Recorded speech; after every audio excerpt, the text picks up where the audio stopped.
Aryan Khan drugs deal case में आज Mumbai police की एसआईटी ने सैम डिसूजा से पूछताछ की है। इससे पहले सैम ने एनसीबी को भी अपना स्टेटमेंट रजिस्टर कराया। Sam D'Souza cruise drugs case में गवाह है और आरोप है कि आर्यन की रिहाई को लेकर सैम डिसूजा मिडलमैन के रोल में था। सैम ने ही किरण गोसावी की एनसीबी की जांच अधिकारी से मुलाकात की थी और उसी ने गोसावी और शाहरुख खान की मैनेजर पूजा डडलानी की मीटिंग भी करवाई। सैम डिसूजा 2 अक्टूबर से ही अंडरग्राउंड था, लेकिन अब डील पर नए खुलासों के साथ सामने आया है। सैम की गवाही में डील की क्या नई थ्योरी सामने आई है, रिपोर्ट में देखिए।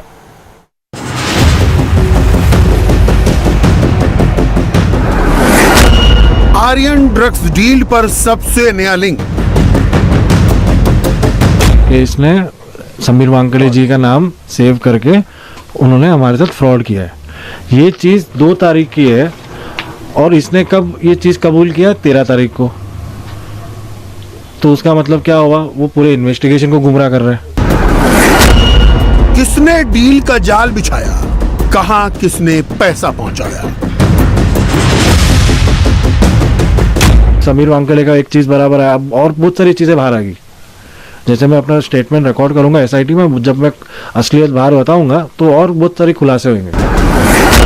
आर्यन केस में 50 लाख की पेमेंट, फिर क्यों हो गया सेटलमेंट? मैंने मुलाकात नहीं करा, मैंने सिर्फ कनेक्ट करके दिया है। इन द सेंस मैंने सिर्फ नंबर एक्सचेंज किया है और कुछ नहीं। Aryan drugs deal case declassified. क्या समीर वानखेड़े ने जाल बिछाया और आर्यन खान को क्रूज ड्रग्स केस में फंसाया? इससे जुड़ी इंडिया टीवी की इन्वेस्टिगेशन में नया सच सामने आया है। क्या आर्यन को छोड़ने के लिए 25 करोड़ की डिमांड की गई? क्या 18 करोड़ में डील फाइनल हुई? क्या 50 लाख रुपए का टोकन मनी पहुंच भी गया? फिर क्यों गिरफ्तार हो गए आर्यन खान? इसे लेकर बिल्कुल नई थियरी सामने आई है। इस नई थ्योरी के खुलासा करने वाले शख्स का नाम है सैम डिसूजा। यह सैम डिसूजा है। 2 अक्टूबर से ही अंडरग्राउंड रहा सैम डिसूजा अब सामने आया है, डील पर नए नए दावों के साथ, नए नए खुलासों के साथ। कॉन्स्पिरेसी रचाई गई है बाय मिस्टर गोसावी, सुनील पाटिल, मनीष भानुशाली और प्रभाकर साहिल। अब मेरे को एक चीज बताइए कि अगर प्रभाकर साहिल बोलते हैं कि ये है, तुम कोई ऑफिसर का थोड़ी तुम ऑफिसर बन के बात कर सकते हो किसी से? क्राइम नहीं है वो। अब जब ये सब असलियत बाहर आ रही तभी तो वो हॉस्टाइल हुआ है। एनसीबी के दिल्ली वाले दफ्तर में अपना बयान दर्ज कराने के बाद अब मुंबई पुलिस की एसआईटी सैम डिसूजा से ड्रग्स डील से जुड़ी जानकारियों को गलवाने में लगी है। आर्यन खान को लेकर डील हुई थी या नहीं हुई थी, इसकी जांच मुंबई पुलिस की एसआईटी भी कर रही है और एनसीबी की एसआईटी भी कर रही है, जिसे एनसीबी के deputy DG Dnyaneshwar Singh lead कर रहे हैं। सैम डिसूजा पर आरोप है कि उसने आर्यन खान रिहाई की तथाकथित डील में अहम रोल निभाया। ड्रग्स केस में पंच गवाह प्रभाकर सैल के बयान के मुताबिक जब किरण गोसावी ने शाहरुख खान की मैनेजर पूजा डडलानी से मुलाकात की, उस वक्त पूजा डडलानी के साथ सैम डिसूजा भी मौजूद था। सैम ने ही शाहरुख खान के स्टाफ से बतौर टोकन मनी 50 लाख रुपए लिए। लेकिन अपने ऊपर लगे आरोपों पर सैम डिसूजा का क्या कहना है, इसे सुन लीजिए। लॉ पैरेल में वहाँ पे उनको मैंने मिला दिया। मैंने डायरेक्टली एक दूसरे के सामने उन एक दूसरे को मिला दिया। किस आपने केपी गोस्वामी को किससे मिलाया? से पूजा ददलानी से सामने मैंने मिला दिया।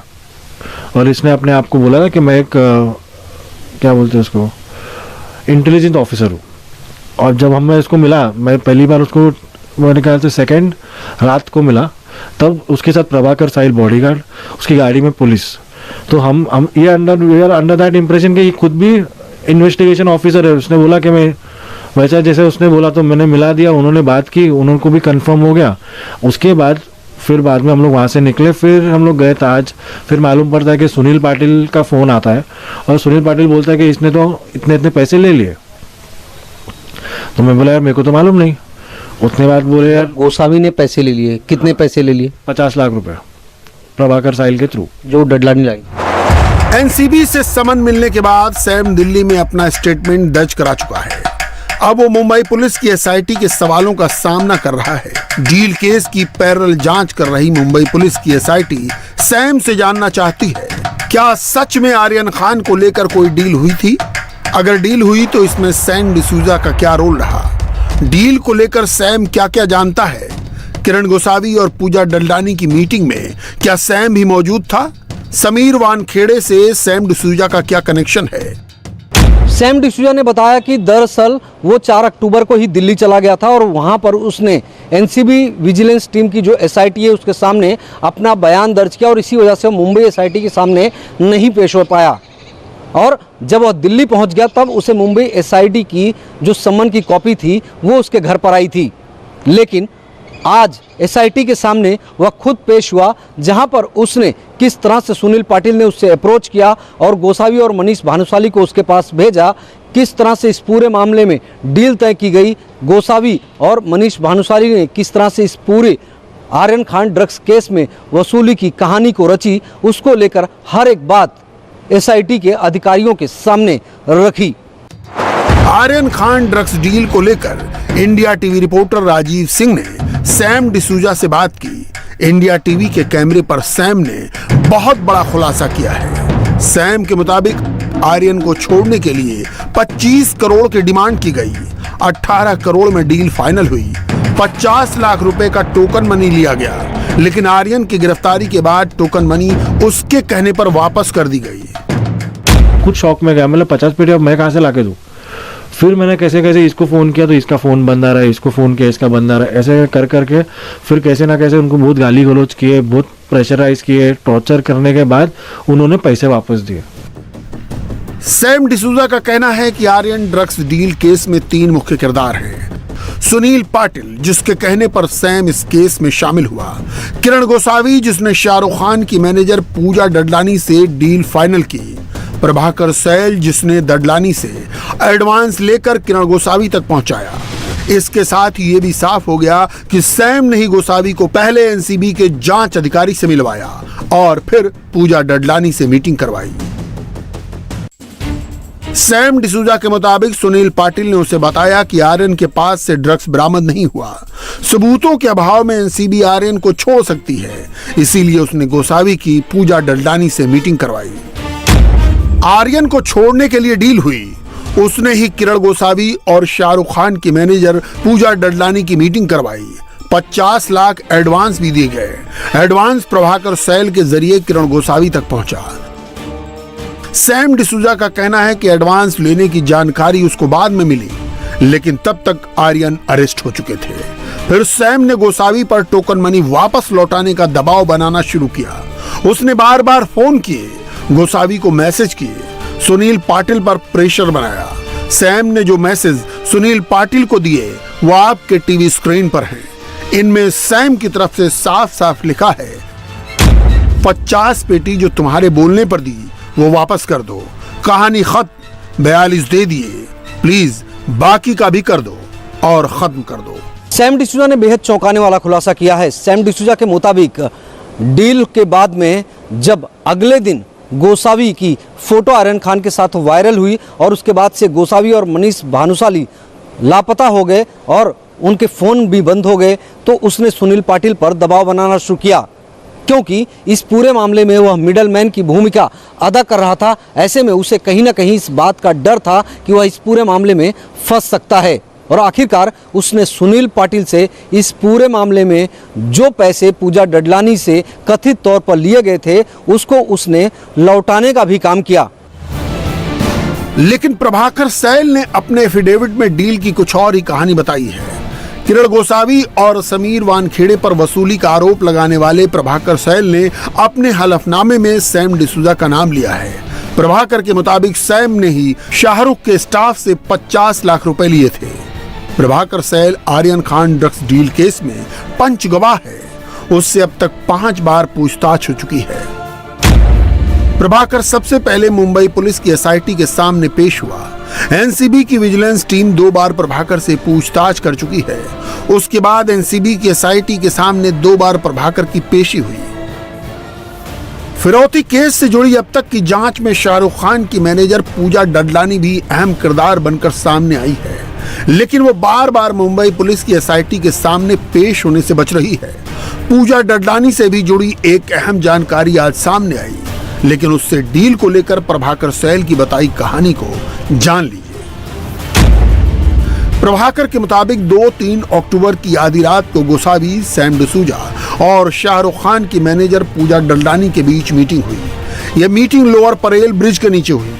25 करोड़ की डिमांड थी, लेकिन 18 करोड़ में डील फाइनल हो गई। एडवांस के तौर पर 50 लाख रुपए 3 अक्टूबर को सुबह तकरीबन 10 बजे दिए गए। ये पेमेंट नूरानी होटल के सामने हुई। प्रभाकर के दावे के मुताबिक नूरानी होटल से पैसा वाशी लाया गया। गोसावी ने 12 लाख रुपए अपने पास रखे, 38 लाख रुपए प्रभाकर को दिए और उसे ट्राइडेंट होटल के पास भेजा। ट्राइडेंट होटल के पास प्रभाकर को सैम डिसूजा मिला। सैम डिसूजा 38 लाख रुपए लेकर चला गया। यह सारी जानकारी प्रभाकर के वकील के हवाले से आई है। एनसीबी ने पूछताछ को लेकर अभी कोई ऑफिशियल जानकारी नहीं बताई, लेकिन गोसावी और प्रभाकर सैल के बीच 2 और 3 अक्टूबर को ही व्हाट्सएप बातचीत के खुलासे ने कहानी को काफी आगे बढ़ा दिया है। तारीख 3 अक्टूबर 2021, समय सुबह 8:16।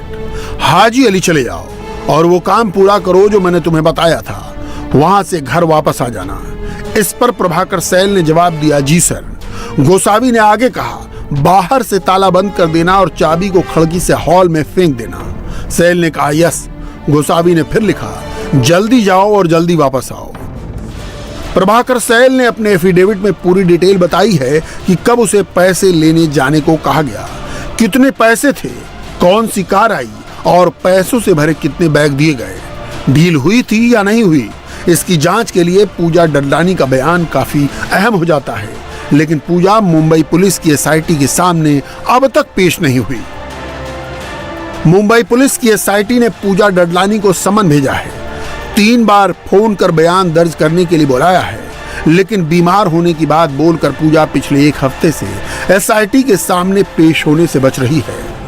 आर्यन वसूली केस में पूजा की गवाही काफी मायने रखती है, क्योंकि एसआईटी को अपनी छानबीन में एक सीसीटीवी फुटेज मिला था, जिसमें एक महिला कार से उतरकर गोसावी और सैम से मिलने जाती है। उसके पास बैग भी था। पुलिस को अंदेशा है कि वो कहीं पूजा डडलानी तो नहीं थी। साफ है, क्रूज ड्रग्स केस के सामने आने के बाद मुंबई में एक साथ कई एंगल से जांच चल रही है, लेकिन नवाब मलिक ड्रग्स केस को लेकर अलग ही मोर्चा खुले हुए हैं। सैम डिसूजा, मैंने पहले भी कहा था कि ये समीर वानखेड़े का प्राइवेट आर्मी का मेंबर है। सारे नाइजीरियन जितने लोग ड्रग पेडलर हैं उनसे हत्या उगाई का काम करता है, और वही फिर एनसीबी के लोगों को बचाने के लिए मैदान में आया है। लाल चौकड़ी मुंबई शहर में बैठी है समीर वानखेड़े, वीपी सिंह, आशीष रंजन और माने नाम का ड्राइवर। ये चंडाल चौकड़ी हजारों करोड़ की उगाई इस शहर में कर रही है। नवाब मलिक ने आरोप लगाया कि आखिर उस दाढ़ी वाले शख्स को अभी तक क्यों नहीं आइडेंटिफाई किया गया, उससे पूछताछ क्यों नहीं की गई। साथ ही साथ उन्होंने कासिफ खान को लेकर भी सवाल खड़े किए कि आखिर जांच एजेंसियों ने कासिफ खान को सम्मन करके पूछताछ के लिए क्यों नहीं बुलाया। कासिफ इंडिया टीवी हर वक्त हर जगह डाउनलोड करने के लिए सर्च करें India TV news Google play store या ऐप स्टोर पर।